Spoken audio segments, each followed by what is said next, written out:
माझ्या सगळ्यांना नमस्कार।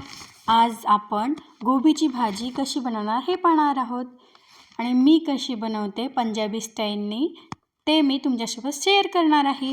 गोबीची भाजी बनवण्यासाठी मी वरती जाऊन फ्रेश कढीपत्ता आणला आणि गोबीची भाजी बनवण्यासाठी एवढे साहित्य मी घेतले आणि वरती गेल्यानंतर एवढी थंडी आहे, मग खरंच मला वरती गेल्यानंतर जाणवलं।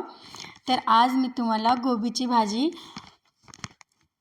आपण डेली करतो आणि त्यासाठी कोणकोणते पदार्थ लागतात हे पहिल्यांदा पाहूया। मी त्यासाठी गोबी, टमाटर, कढीपत्ता, टोमॅटो, कांदा, लसूण, आलू आणि फोडणीसाठी जिरे, मोहरी, तिखट, मीठ, हळद आणि आपल्याला लागेल तेवढं ऑइल घेतलं आणि सगळ्यात पहिल्यांदा मी ऑइल टाकून घेतले, कारण फोडणी देण्यासाठी त्यामध्ये हिंग, मोहरी, जिरे टाकून घेतले। छान तडतडल्यानंतर त्यामध्ये कढीपत्ता टाकला।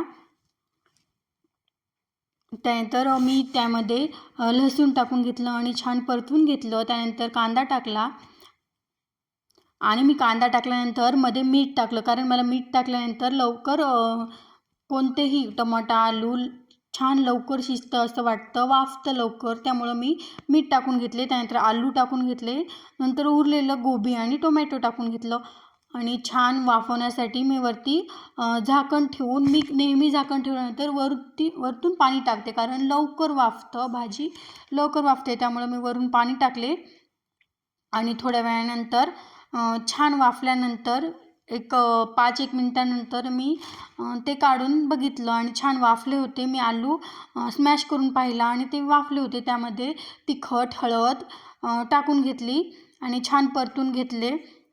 तिखट तेलामध्ये टाकलं तरी खूप छान लागतं, पण फोडणीचा वास येतो, त्यामुळे मी नंतरच टाकले। त्यानंतर मसाला टाकून घेतला। त्यानंतर मी शेंगदाण्याची पूड, माझ्याकडे शेंगदाणे तीळ ची पूड केलेली आहे, मी ते टाकलं। वरतून खोबऱ्याची सुद्धा मी थोडीशी पूड करून घेते, काळा खोबरा भाजून घेऊन ते सुद्धा टाकून घेतलं आणि नंतर थोड्या वेळ वाफू दिल्यानंतर त्यामध्ये छान